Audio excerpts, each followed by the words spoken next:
Guess what day it is? Oh, It's French Fry Day, it's French Fry Day, so grab your fries and say hooray! David French is here to play on French Fry Day. It's French Fry Day. David French, welcome back. Thanks so much, Skye.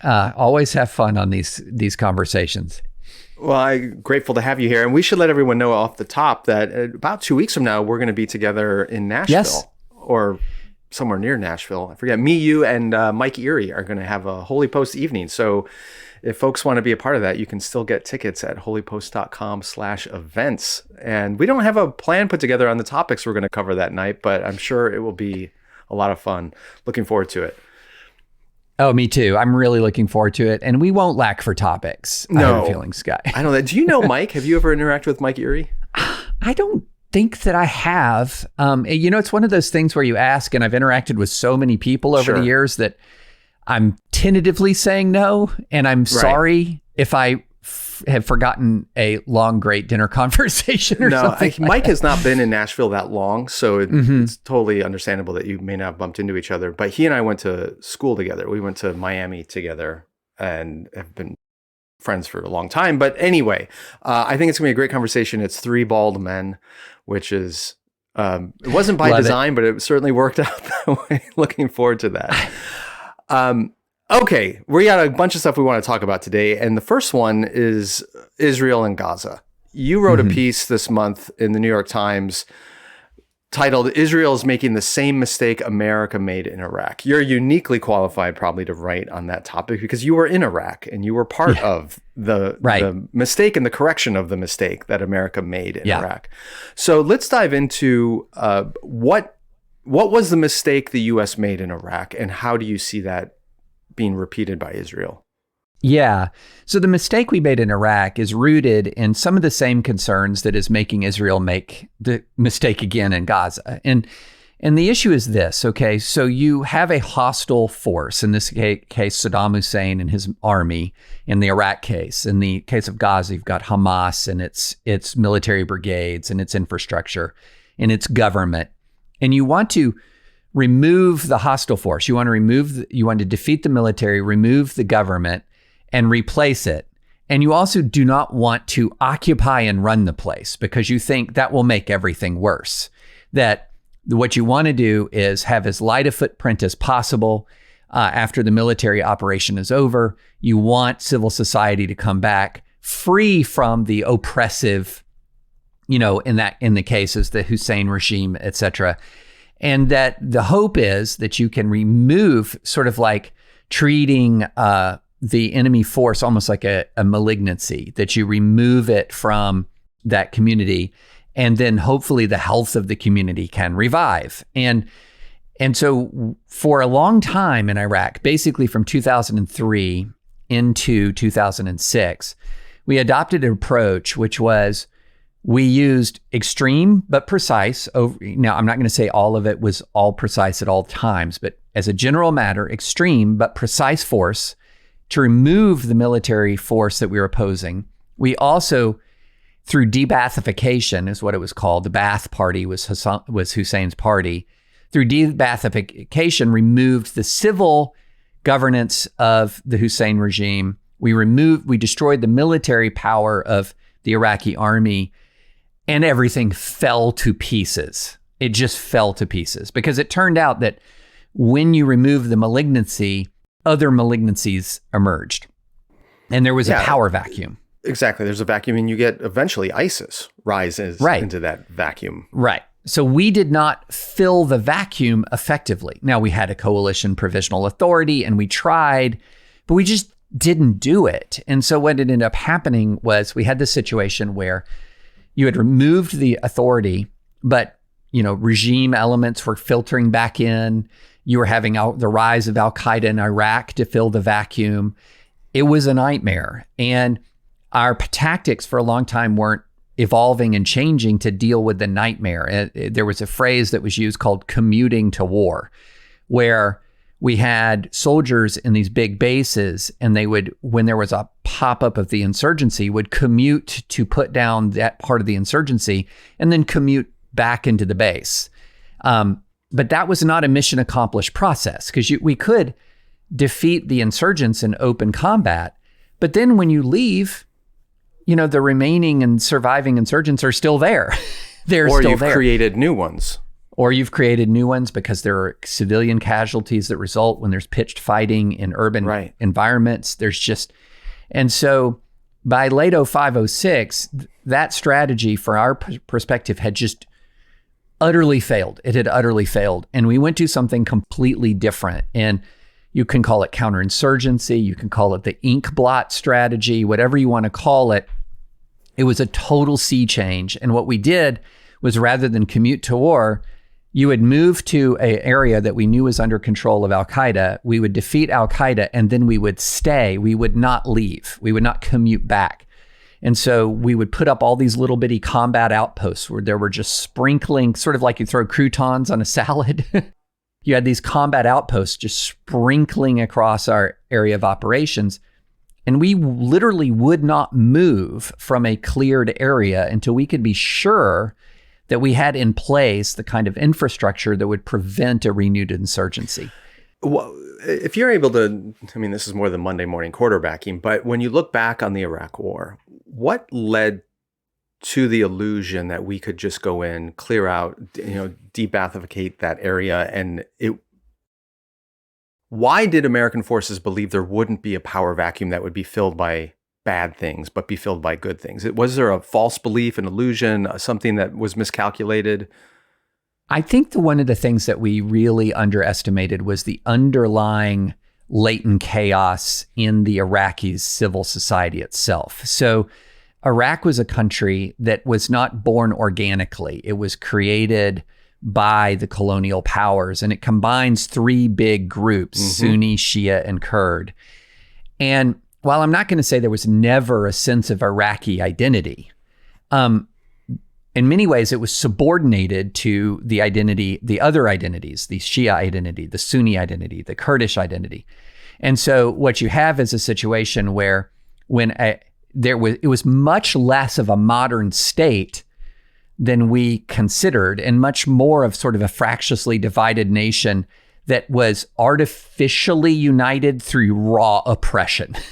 Yeah. The Hussein regime. And so when you lifted up that raw oppression, there were a lot of underlying grievances.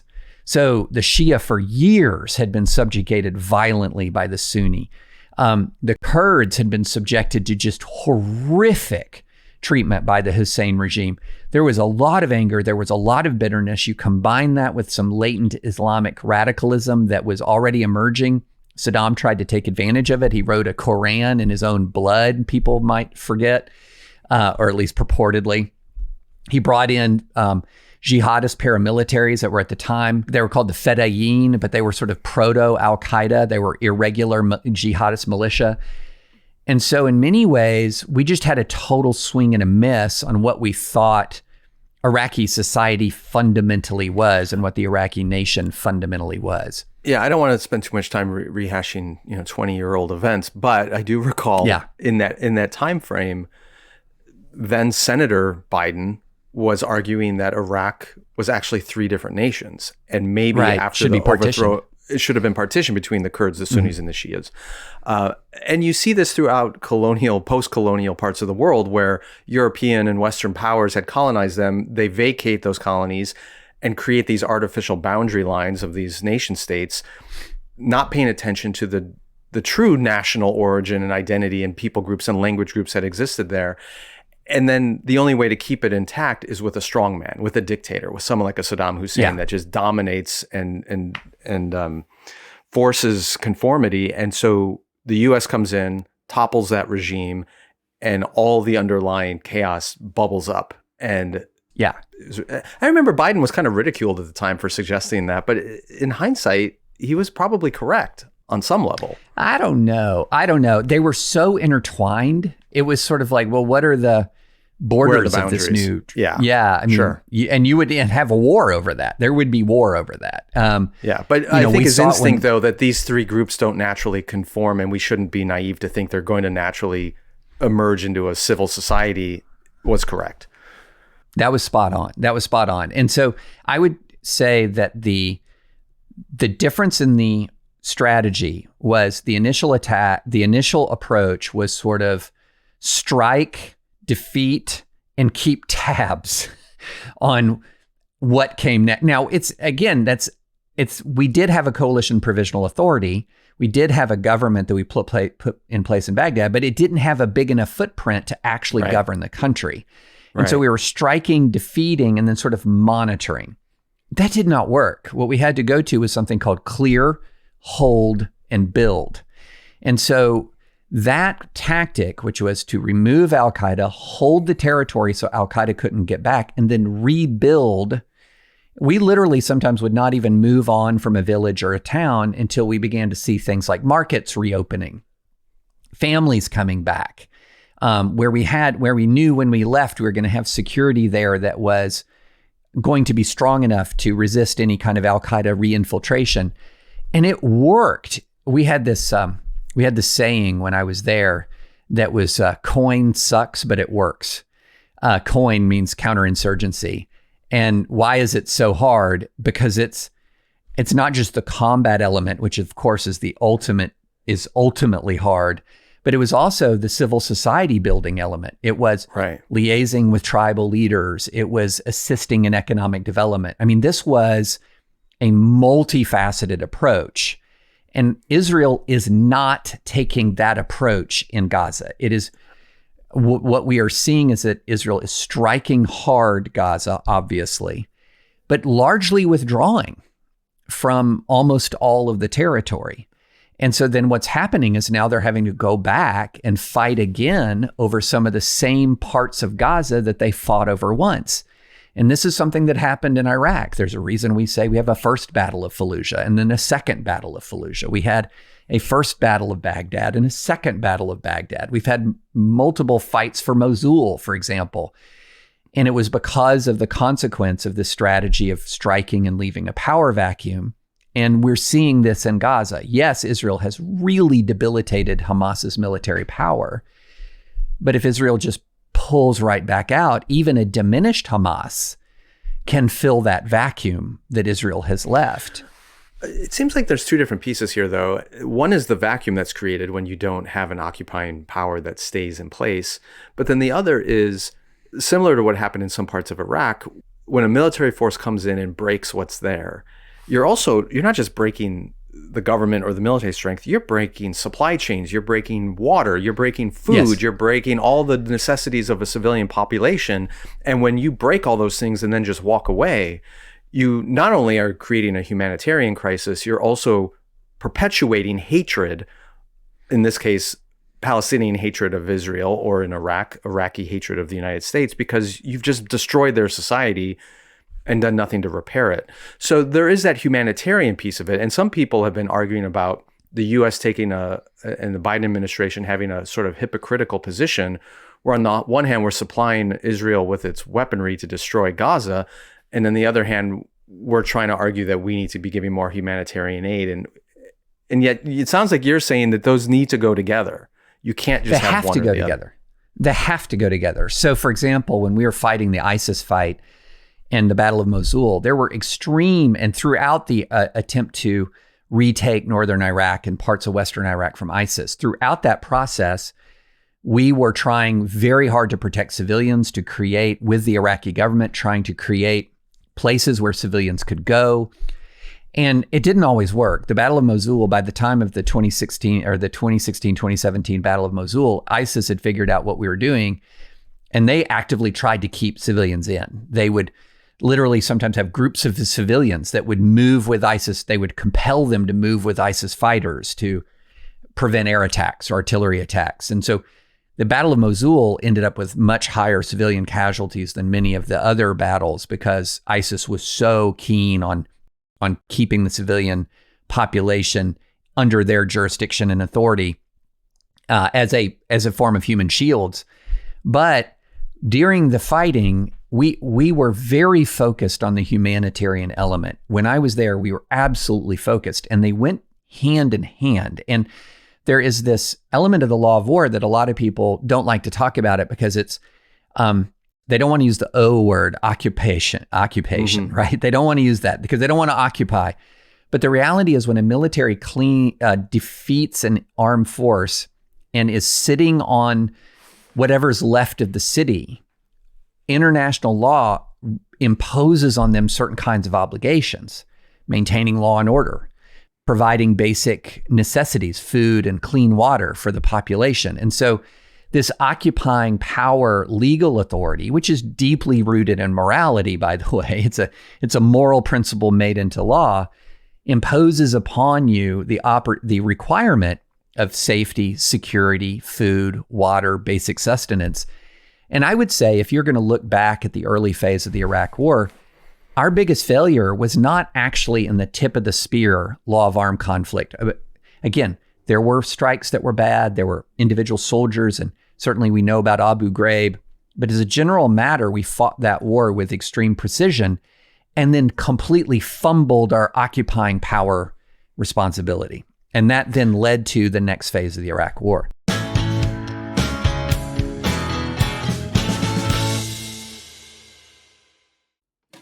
You know that I'm a skeptic. I like things to have evidence, proof, data. I like to research things before I commit to them. And that even goes for my supplements. I want to know that they're high quality.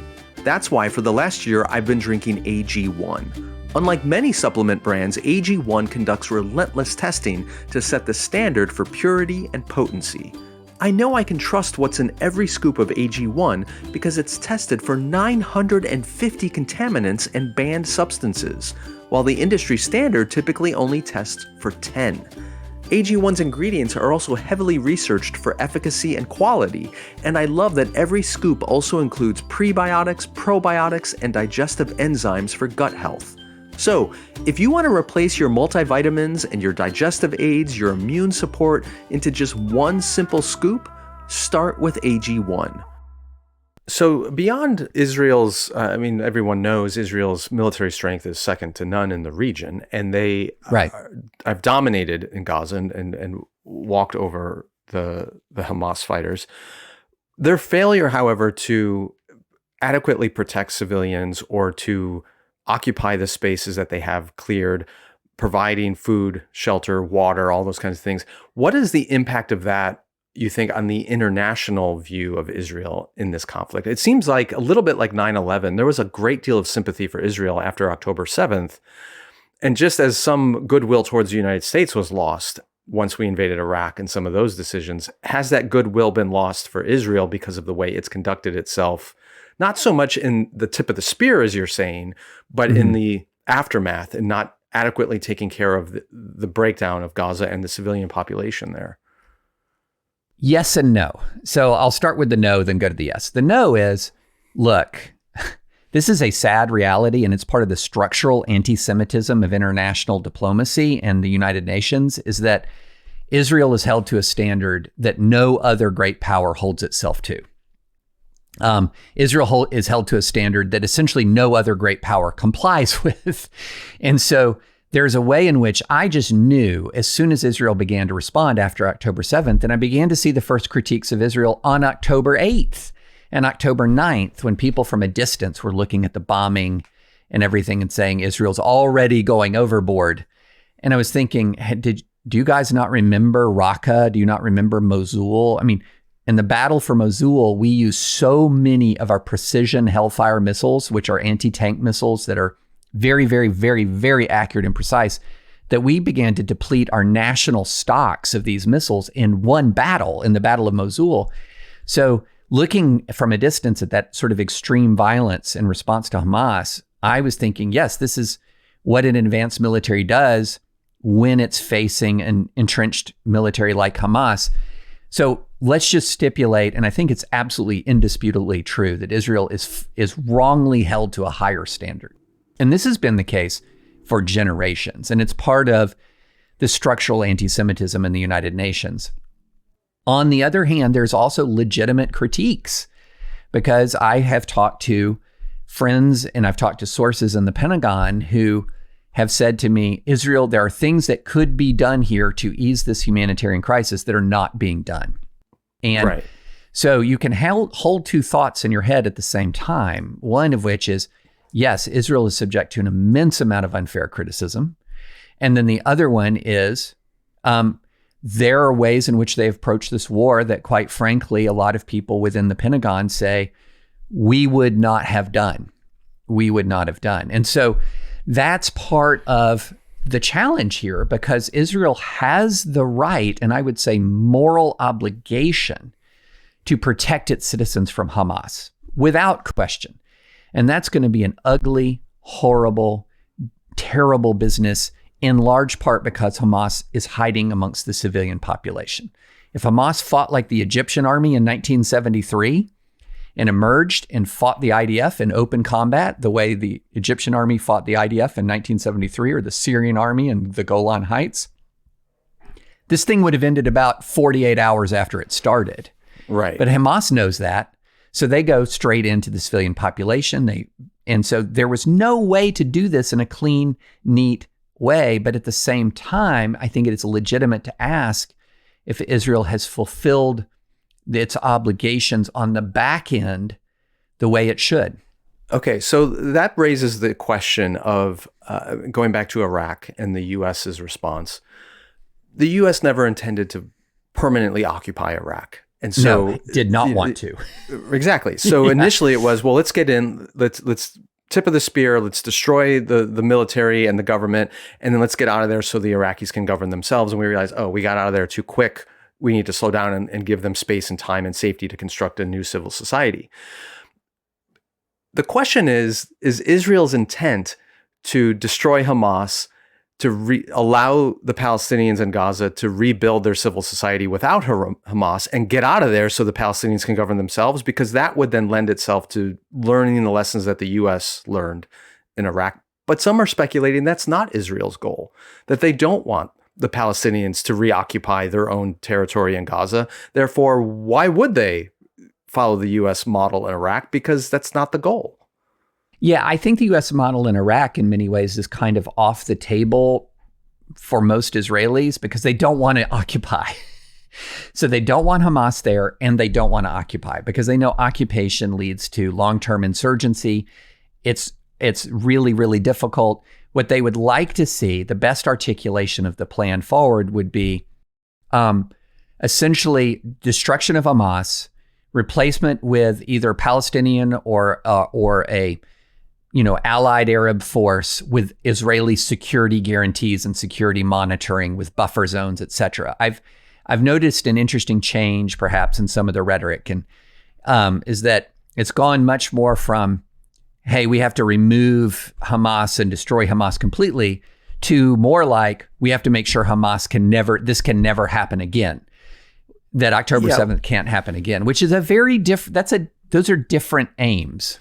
Right, but there's an extreme faction on the right in Israel that is saying not just we don't want Hamas to ever come back, or we want to make sure that there is a non-Hamas Arab force that is occupying and governing in Gaza. It's we should take over that territory, and there's even plans drawn up for settlements from, again, the extreme right that believes that this territory rightfully belongs to Israel. So why would you put in place significant humanitarian help and aid in rebuilding civil society for the Palestinians if you don't want the Palestinians to be there at all? Well, I'm glad you brought that up, Skye, because I think a lot of Americans, especially Americans who very much are sympathetic to Israel and strong supporters of the American-Israeli alliance, of which I am one. I am a very strong supporter of the American-Israeli alliance. I have, in my previous law practice, I have represented the interests. I've been a part of a legal team that represented the interests of the government of Israel at the International Criminal Court, dealing with Israeli military actions in previous conflicts in Gaza. So I have a lot of sympathy for Israel's plight, especially after October 7th. But it is also important. People who are friends of Israel need to see a society and for what it actually is in full. Don't look at it through rose-colored glasses. And there is a hard right in Israel that is extremely toxic, that in many ways, Netanyahu's continued, his continued prime ministership, his continued leadership of Israel depends in some ways on his alliance with some of these hard right groups. And so it's one of the reasons why it's very hard to actually get a coherent, humane, post-Hamas strategy, because part of the hard right of Israel would be very happy if Gazans left Gaza as refugees into Egypt and Israelis moved in. There are parts of the very hard right who would be very happy with that as an outcome. This has a distorting effect on the debate. Then there are an awful lot of Israelis who, for a lot of good reasons, say, wait a minute, I don't know. Could you have truly a separate Palestinian self-governed entity that would not be a threat to Israel? Is that possible right now? Can we do that, especially after October 7th?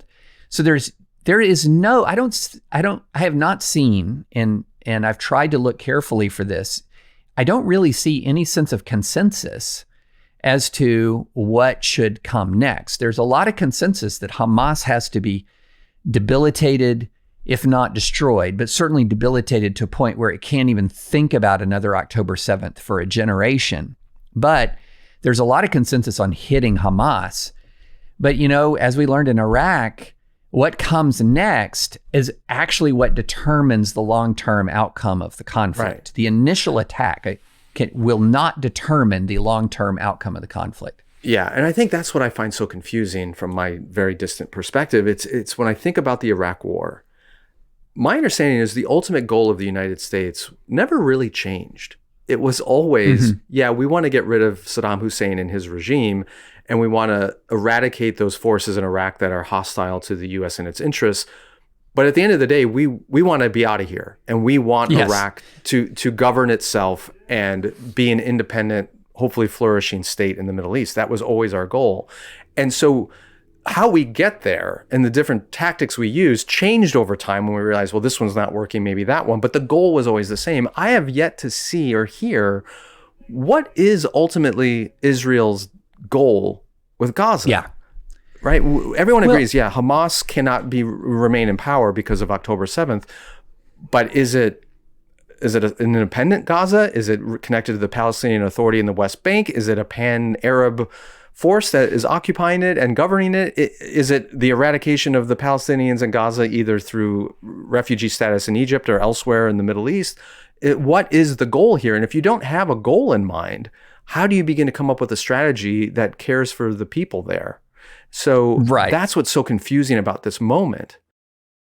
I would put it this way, Skye. In some ways, our challenge in Iraq was harder and easier than the challenge Israel has in Gaza. So here's what was harder about Iraq. We were trying to pacify and restore civil governance to a large country with tens of millions of inhabitants that was deeply divided internally on these ethnic and religious lines. So that's a huge problem. That's a huge challenge. On the other hand, we had a giant advantage that Israel does not have. At all times, we actually had a lot of local allies. We actually had people with varying degrees of courage and stick-to-itiveness and all of this and varying degrees of loyalty. But we always had hope that we could put in place some local allies that would allow us, give us the flexibility to move to the next village. The problem that Israel has right now is that where are the local allies? I mean, Gaza is a much smaller, more confined place. So in many ways, the military challenge is easier, although the tunnels complicate this. But in some ways, it's a smaller, much more confined place. In some ways, it might even be an easier challenge militarily than, say, the Mosul fight in some ways. But who's filling the vacuum? Because the IDF doesn't want to fill the vacuum. Israel doesn't want to fill the vacuum, and it doesn't have an obvious candidate to fill the vacuum. So in that sense, we were always being let down by our allies. In other words, I remember First Battle of Fallujah. The solution to that was to have something called the Fallujah Brigade of allied Iraqis who would take over security in the city, and they just fell apart. They were horrible. They were terrible. But the Israelis don't even have the illusion of the Fallujah Brigade. So they don't have the same kind of hope in local allies that we had. Now, it took us a long time to sort out who we could actually depend on and who we couldn't. And it turns out we could depend on almost no one if America was entirely out of Iraq. which is why we're still there now, 21 years after the invasion. But in small numbers, but we're still there. But yeah, so Israel has in some ways, easier military challenge, but often in many ways, a harder governance challenge, believe it or not, than we had in Iraq. And we had a huge governance challenge.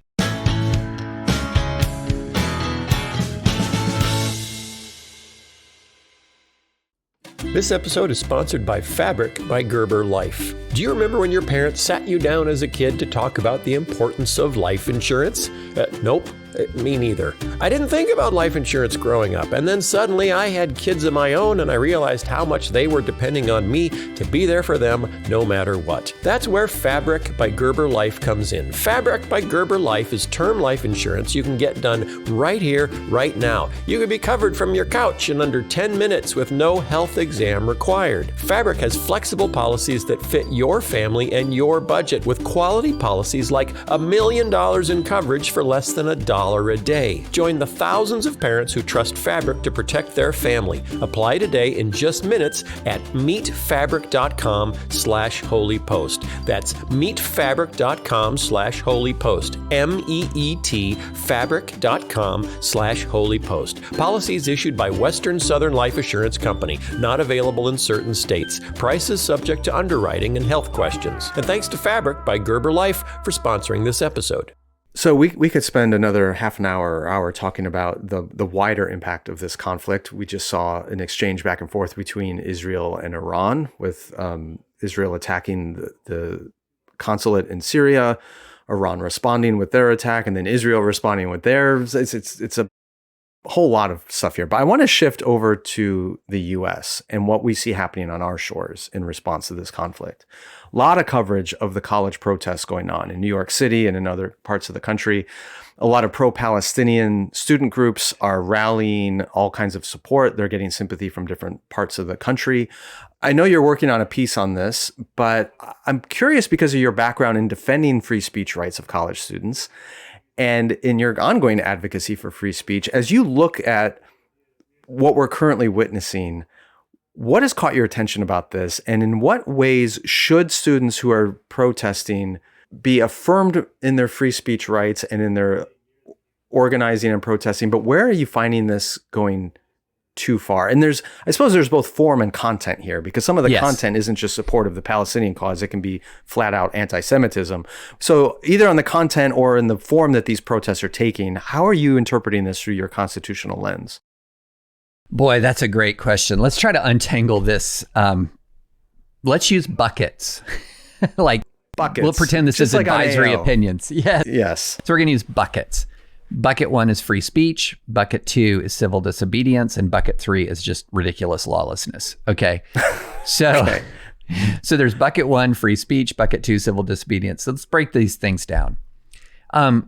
First, college campuses should be both public and private, unless a private campus is really articulating that, hey, this is, many Christian schools have very strict rules regarding speech and conduct because of their Christian moral ethic. And private schools have a lot of leeway to set their own rules. But many of these big research universities, Harvard, Columbia, Yale, etc., they really do, in many ways, pride themselves on being a home of academic freedom. And so it's fair to analyze them with roughly a First Amendment kind of analysis because they invite it, quite frankly. And so the bottom line is that free speech on college campuses is going to mean that you're going to have to put up and tolerate an awful lot of speech you find really repugnant, that you really don't like. So walking by someone who's shouting about Palestine shall be free from the river to the sea or whatever, that's free speech, okay? And so a lot of universities have gone terribly wrong because what they say is, well, we support free speech right until the moment when favored campus constituencies don't like the speech, then they'll clamp down. And that, Skye, was 20 years of my law practice. I'll give you a perfect example. And, so for example, I had one of my first cases was a case where the student judiciary had booted Tufts Christian Fellowship off campus because Tufts Christian Fellowship required its leaders to uphold the traditional Christian sexual ethic, which is a classic exercise of religious freedom.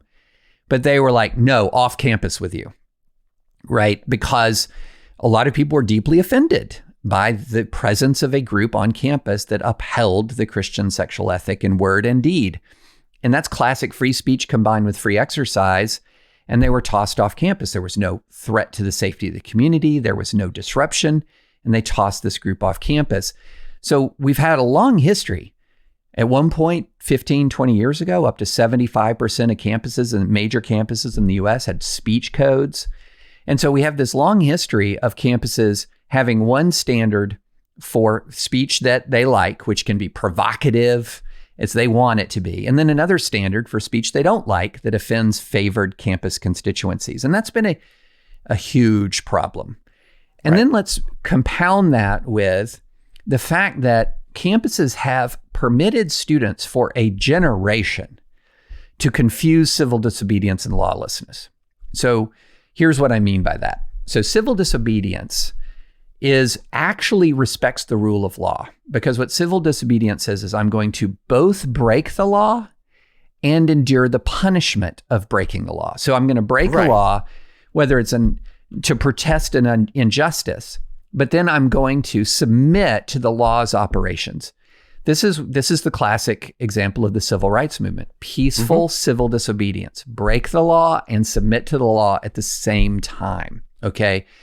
And what that does is it's a very dramatic way of making your point that retains peace and respects the rule of law, but is not free speech. We need to be clear about that. Civil disobedience is not free speech. You've broken a constitutionally valid law. You receive the penalty for breaking it. You might have had a purpose in it, but you can be punished for what you did. That's what civil disobedience says. Not only that you can be punished, but you should submit to fair punishment. Yeah, and when you read advocates of this, whether it's Gandhi or MLK or others, they'll say you do the civil disobedience and take the consequence, both to highlight the injustice of the law you are breaking. For example, sitting at a segregated counter. Exactly. You're highlighting how unjust this is, and by accepting the consequence of it, you are awakening the conscience of the community. You are raising compassion and empathy for your cause, because you're not retaliating with violence. You're not acting unjustly, but you are putting a spotlight on the injustice of the authority that you are defying. Yes. Now let's get to what's happened for a generation or more on campus. What a generation or more on campus is, if you are a favored constituency, again, remember this, because if you're a disfavored constituency for a generation on campus, you don't even get full free speech. But if you're a favored constituency on campus, you can do things like occupy administration building. You can break valid campus rules. And often because a lot of campus administrators and faculty members have their own history of campus protest, or have deep sympathy with the protesters, or love to cultivate a spirit of protest in their students, will both facilitate the breaking of campus policy and then vigorously defend them from any consequence for breaking the campus policy. And so what's ended up happening is we've had a culture for generations of students conducting sit-ins, of students blocking access to buildings. I saw all of this when I was in law school. And then often the worst they'll get is some form of academic probation. Or if it's anything more than probation, they absolutely lose their minds because they cannot believe that they're facing some sort of severe consequence, such as suspension or expulsion, for activism. And so what ended up happening is they've transformed civil disobedience into lawlessness, which is to say, if I am part of a campus community that the campus administration broadly is sympathetic to, the rules don't apply to me. And so I can occupy the quad, I can occupy a administration building, I can interfere with the educational processes of the school. And if you do something like suspend me, I'm going to immediately go to Twitter or whatever and say my free speech is being violated and I'm being oppressed. I think I might take it a step further, because it isn't just if you belong to a favored group on campus, the law doesn't apply to you. You might be, I don't know, a cisgendered white man, but if you are protesting on behalf of a favored thing. So it's not just your identity, but the cause for which you are engaging in the protest is, if it's sympathetic, then you believe you should get a pass from any consequence. Yes, that's right. If you're being a good ally, for example, to use the kind of the language. Yeah. Then so it's the cause absolutely. and the identity that matters. Yes, and the cause matters more than the identity. I mean, you can be a black student and protesting for pro-life causes, and you're going to experience what it's like to be a disfavored member of the campus community. So explain how you apply all this to what you're seeing right now with especially the pro-Palestinian, pro-Gaza protests. Yeah. Well, and then the last element of this is these universities are not neutral, even officially and formally. They often take sides in these major issues publicly, and then provide these campus constituencies, sort of this idea that we're all in this together. I'm with the administration. And so what do you have to do? Well, part of this is a giant education issue, and another part of it is an enforcement issue. Okay. So the enforcement issue is, look, create clear rules that provide for free speech while protecting students from unlawful harassment, and create coherent time, place, and manner regulations that allow everyone to speak without disrupting the campus environment. So, which for is example, long-standing precedent in the law.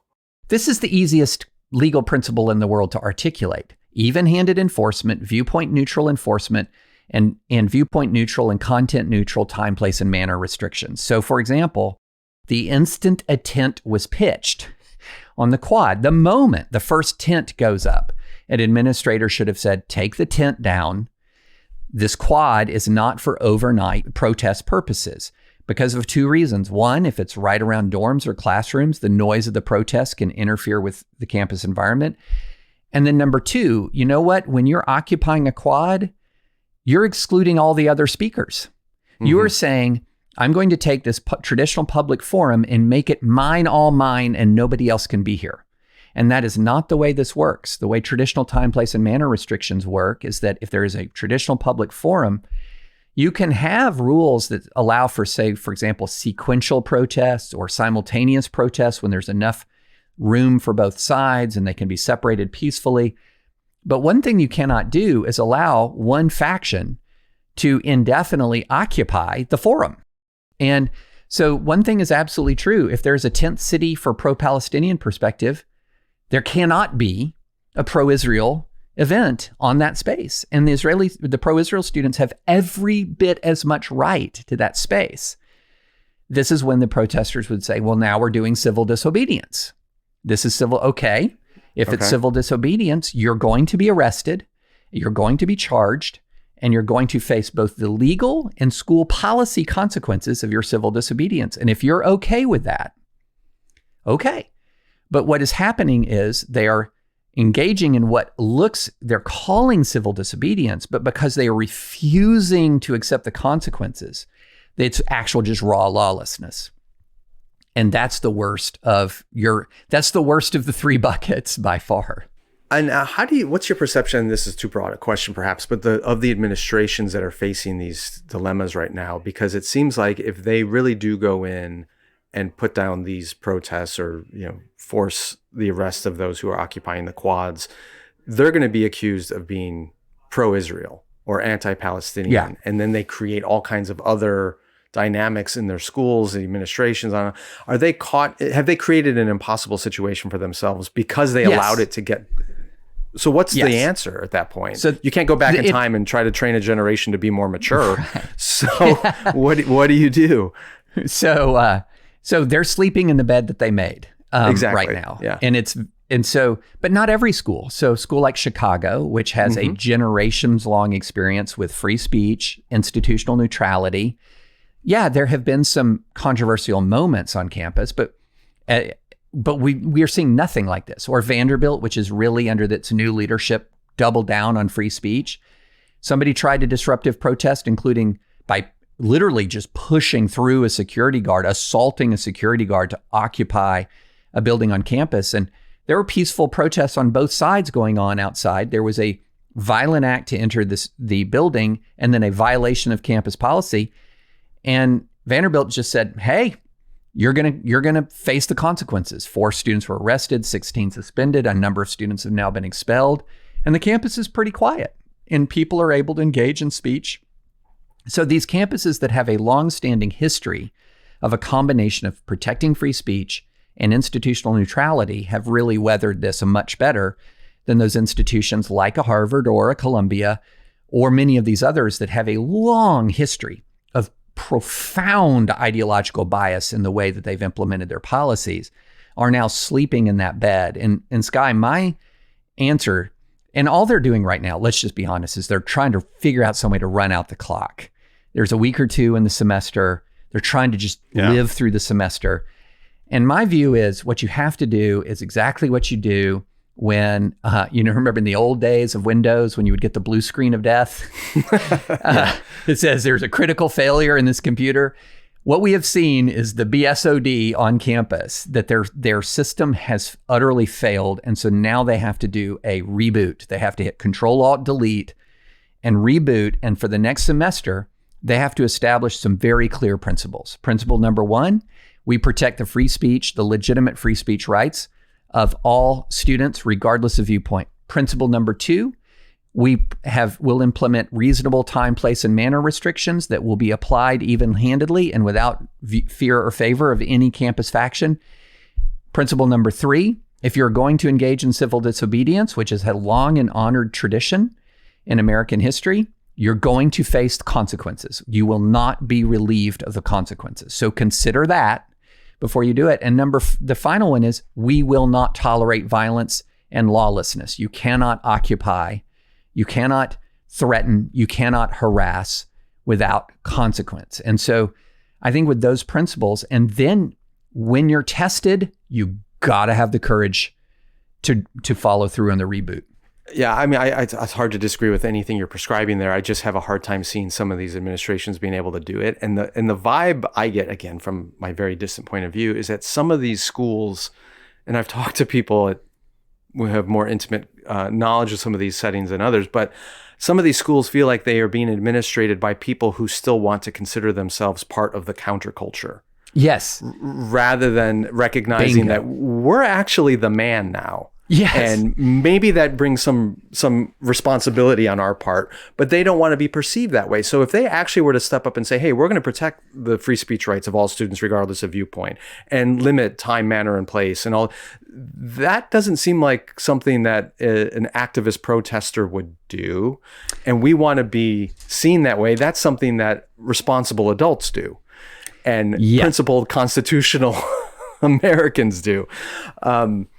So I agree with your prescription. I just wonder, can they do it? Do we have administrations at these schools that can pull that off?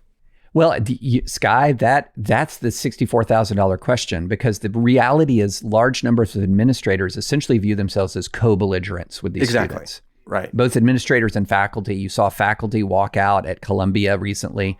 And again, this is a generations-long cultural problem. This goes back, and I remember in the early 1990s, there's this great article about the law school environment when I was in law school called Beirut on the Charles, about how ripped to pieces the campus was when I was there over campus diversity issues, gender, sexuality, all the things we're fighting about now. And there's a moment in one of the disciplinary hearings when a professor who is prosecuting 9 students who occupied an administration building, we called them at the time the Griswold 9, was the 9 students who were facing punishment for occupying an administration building and not leaving, or I believe it's the dean's office. And during the middle of the trial, one of the faculty members who was sort of testifying on behalf of the 9 students got so angry at the other faculty member who was prosecuting the 9 students that he literally threw his notes at the other faculty member. These were faculty members who were utterly sort of committed to joining the students in their cause. So rather than educating them about the difference between free speech, civil disobedience, and lawlessness, they were participating in many ways in facilitating the move from civil disobedience into lawlessness. And you see this in a number. I had a really wild case when I was president of FIRE out at a university, I believe it was Washington State University, where there was a disruptive protest by students of a play that they didn't like. And they would stand up and disrupt the play throughout. And when we did the FOIA request to get sort of the background, we found that this was planned with administrators. And so they have a real problem that a generation of hiring decisions have created, and a generation of admissions decisions have sort of created a social compact with radical students and radical faculty and administrators, where they kind of feel like they get to do what they want to do because the ends justify the means. So obviously this is a presenting symptom of a problem on the American left, which finds its core adherents on some of these college campuses, including some of the faculty and administrators and certainly the students. And the cause of the Palestinian plight is largely picked up on the political left. I think you did a really good job of articulating the entitled, somewhat immature attitude of I should be able to protest and do whatever I want and not face any consequence because my cause is just. And some of the coverage I've watched of this recently, the coverage coming from the right, from conservative outlets, tends to be very, very dismissive of look at how screwed up these liberal institutions are. Look at how wacky these progressive students are. Look at how entitled and on and on and on.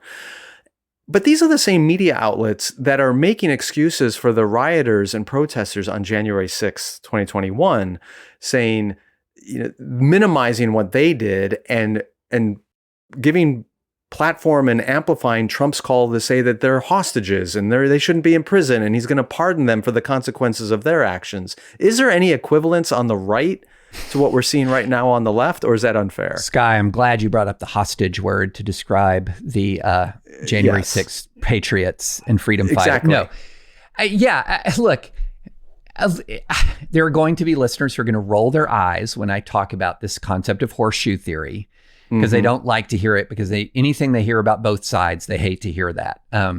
Because when they hear both sides, they think, you're making moral equivalence. No. I can say one side is worse than the other, but I can note that there are very similar tactics and very similar approaches. They're growing in the same soil. I think this is a broader American problem, but we're seeing it manifest on the right differently than on the left, but there are similarities. Oh, for sure. The approach to January 6th, the way in which parts of the MAGA right approach January 6th is in many ways, even more egregious parallel. Because, look, I have a PhD in campus protests, Guy. I've been present at 1 million campus protests. I have defended campus protesters. I have been protested on campus. I've been the object of protests, including disruptive protests where people are trying to physically intimidate me. I've seen it all on campus. And I'll tell you, what I have not seen is any violence like the scale of what we saw on January 6th. And then to sort of retcon that as a mostly peaceful protest and calling them hostages and things like that, it is a demonstration of how radicalization can absolutely lead you astray at a fundamental moral level and drives you into the ends justifies the means. And so that is, what happens when you begin to get that burning certainty and ferocity that we've talked about before with the concept of fundamentalism. And what we're really dealing with here is a variety of fundamentalism, whether it's political or religious, it's a variety of fundamentalism. When you get that burning sense of certainty and marry it to ferocity, you are it's not a slippery slope, it's just a cliff towards lawlessness, towards disruption, towards double standards, towards all of these things. And so that is exactly when that radicalization has hit that point that the adults have to step in, be it law enforcement, be it campus administrators. But if the campus administrators share the same fundamentalist outlook, and I'm using that term in the more secular sense, or a radicalized outlook, then they're terrible enforcers. They become terrible enforcers of law and order. And so now we're at a situation where at many universities, when Jewish students are complaining about what's happening, administrators are turning around and saying, that's free speech. That's free speech. And then utterly showing no ability to deal with actual harassment, actual lawlessness on the radicalized parts of campus. And so it becomes a world where, well, Jewish students, you're on your own, man. You're on your own. If you can't handle the heat, get out of the kitchen. And then you have walkouts by faculty to prevent the operation of the rule of law on campus protesters from the radical left. Yeah, and maybe we should wrap up on this idea, but this is what makes the current situation and the protesting of the pro-Palestinian side and the anti-Semitism that's coming out of it and the protection of Jews. What makes this interesting is this is a conflict between two historically oppressed groups. Palestinians certainly, but historically in this country, like Jews have been a tiny minority and face significant prejudice and oppression. And so the left is caught between two different constituencies that they both have labeled as an oppressed minority, not unlike what we've seen with feminists who are taking issue with some of the transgender initiative, most famously with J.K. Rowling and some of that stuff. Like you can see liberals getting somewhat paralyzed or progressive paralyzed, going, oh, how do I balance this? And it ends up becoming, well, who's the more immediately oppressed or who's the longer oppressed or whatever? And it becomes a weird measure of who should have my support based on who's in the most pain. And and I find it odd that I'm old enough to know when the instinctual sympathy would have been with Jewish students or Jews in general because of the historic anti-Semitism that they have faced. But that's shifted dramatically.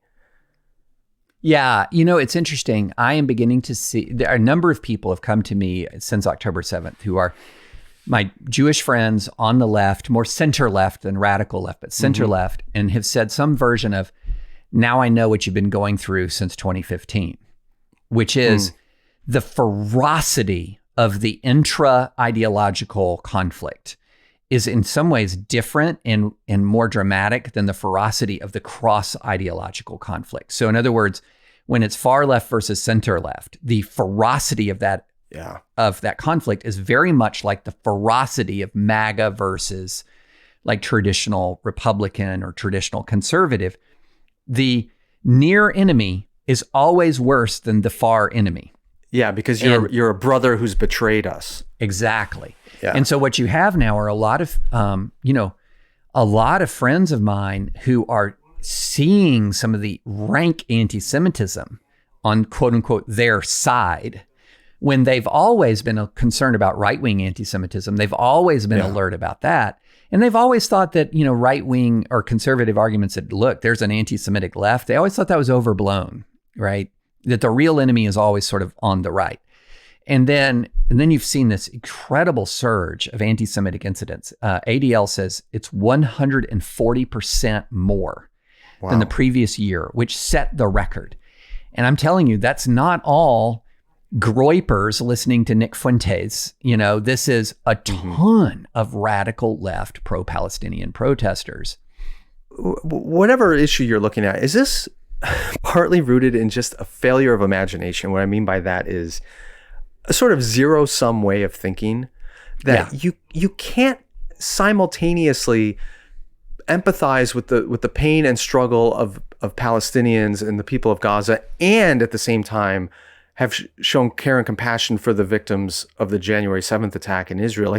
Or even here in the U.S., you can't possibly care about Palestinian minorities in the U.S. and care about Jewish minorities in the U.S. You can't do that. You have to pick one. It's a zero-sum equation, which leads. It's like, I can't think of anything more antithetical to the kingdom of God and the way of Christ than to say there's a finite amount of love and compassion in the world, and mine is going to go to only this group and not that group.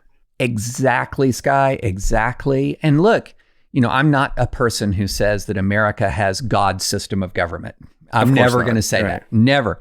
But I will say that a foundational principle of American government is this concept of equal protection. All men are created equal and endowed by their Creator with certain inalienable rights. The Equal Protection Clause of the 14th Amendment. I mean, this is foundational stuff. And so our system, so you have a powerful moral argument that comes not just from Christianity, but a moral argument for treating all people with dignity and equality. And then you have a legal imperative to treat all people equally in the eyes of the law. And it's it's the failure, the moral and legal failure is what we're dealing with here. The moral failure is the finite amount of sympathy I have for people that I label an opponent versus the boundless sympathy that I have for people I call friends. That's the moral failure. And then the legal failure smacks us in the face every day. It's disparate application of rules. It's double standards. It's censorship. It's you name it. And so the moral failure creates the legal failure. The legal failure then amplifies the moral failure. And we're into a vicious cycle. And, look, there's a reason why these statues of Lady Justice have Lady Justice blind. Right. It doesn't matter what color of flag is flying over the tent city. The tent city has to go. I'm just wrapping up a book, the last book in this series of What If Jesus Was Serious? And it's What If Jesus Was Serious About Justice? And there's a section in there about the impartiality of God's justice, which is, in a way represented in the Western tradition by that blindfolded statue of justice. And how we have so lost that, even in the church, where it just becomes, well, if you're on my team, grace upon grace upon grace. If you're on the other team, I'm going to assume the worst about you and you're condemned, and that's it. But a conversation for another day. David, thank you for your insights going all the way back to your time in Iraq and help us make more sense of what's happening in Israel, Gaza, and your experience with free speech on campus and your defense of that and understanding its limits and boundaries. And I think the buckets you provided us are super helpful way of thinking through this mess. Looking forward to being with you in 2 weeks. And anybody who's going to join us, like I said, go to holypost.com/events and get a ticket. And you can talk to me and David and Mike Erie in person. We'll have a great time doing that. Thanks for being back. Well, thanks so much, Skye. This was a great conversation. French Friday is a production of Holy Post Media, featuring David French and me, Skye Jatani. Music and theme song by Phil Vischer. This show is made possible by Holy Post patrons. To find out how you can become a Holy Post patron and to find more common good Christian content, go to holypost.com.